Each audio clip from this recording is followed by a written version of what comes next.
दादाजी मुझे दीजिए ना, यहाँ पर। तुम चलो। आइए ना।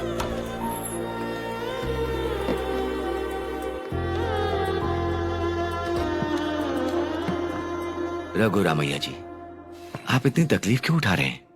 तुम्हारे बच्चे तो है नहीं यहाँ, और जो है वो आते नहीं। हाँ, हर कोई अपने काम में मगन है। तो अगर हम लोग कभी कभार आपस में मिल ले तो ऐसा लगेगा कि हमारा ध्यान रखने वाला कोई तो है।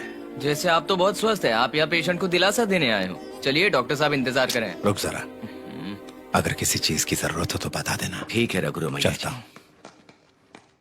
नमस्कार डॉक्टर साहब। नमस्कार रघु रमैया, आपके बड़े बेटे और उनके बच्चे ठीक है ना? सब बिल्कुल ठीक है। बाय माँ। अरे ब्रेकफास्ट तो कर ले। अरे बाप रे, देख लिया, अब तो जरूर पीछा करेंगे। कहाँ जा रहे हो बेटा?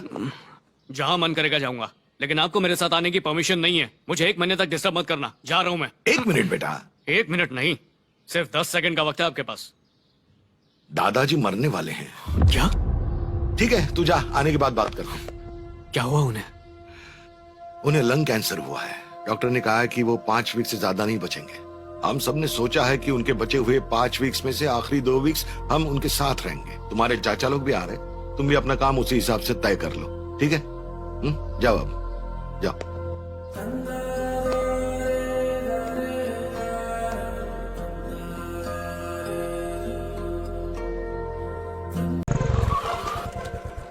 हाँ यार ना, कैसी हो? हाँ। वो मैं हाँ, वो... मैं समझ गई।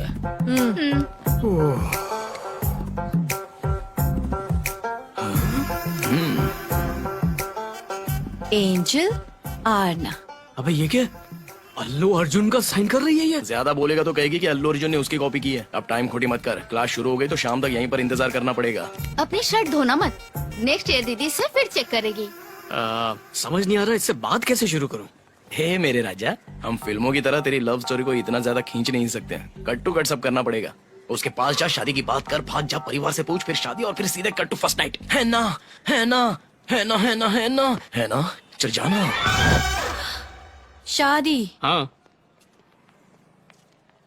बाइक पर मेरा पीछा कर रहे थे तो मुझे लगा इंस्टा फॉलोअर हो। सोचा था ना कहने से पहले 2 साल तक चक्कर लगवाऊंगी, पर तुम तो शादी करना चाहते हो और उसके लिए तुम मुझे टाइम। हेलो।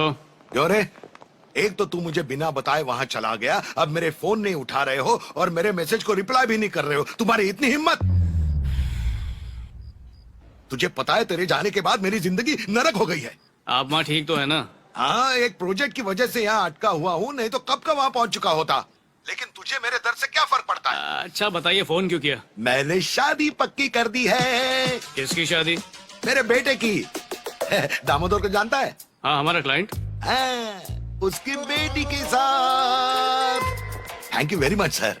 आपने प्रोजेक्ट देकर हमारी कंपनी को ऊपर उठा लिया है, और जब आपकी बेटी हमारी बहू बन जाएगी हम भी ऊपर उठ जाएंगे आपके स्टैंडर्ड के। Relax, it's okay.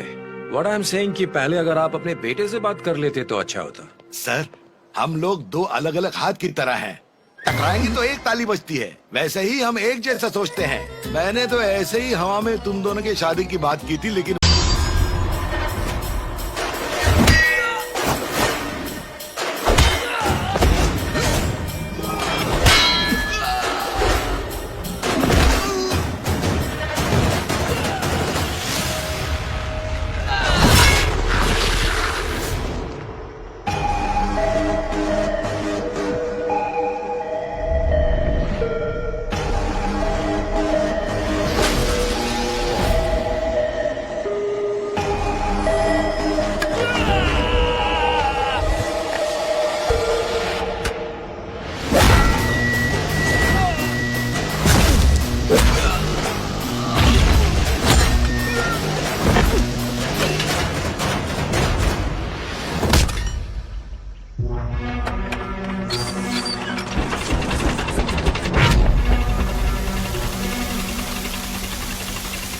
इंतजार ही कर रहे हैं हम लोग।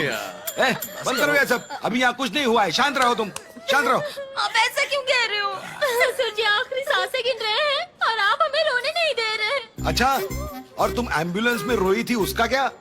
और वो तुम ही थी ना जो कह रही थी इनके मरने के बाद तुम शॉपिंग करोगी, मजे करोगी। ड्रामा बंद करो और पल्लू से मुंह छुपा लो। लगता है भाई साहब अमेरिका में रहकर मजाकिया हो गए। अरे पापा मरने वाले इस बात से तू दुखी नहीं है, बल्कि मुझे कॉन्ट्रैक्ट मिले 13वीं के खाने का, इसलिए चुप खुश रहिए। हो रहा है तू। पापा थोड़ी देर के लिए चुप हो जाइए। अरे आज चुप ही हूँ, तू अंदर जाके देख कितना टाइम बाकी है अभी। हैं? अरे तुझे क्या कॉमेडी लग रही है क्या सब? अबे तेरा बाप तो बहुत महान लगता है यार। पड़ेगा क्या? उनमें थोड़ी सी भी समझ होती ना तो मेरी जिंदगी बहुत आसान होती।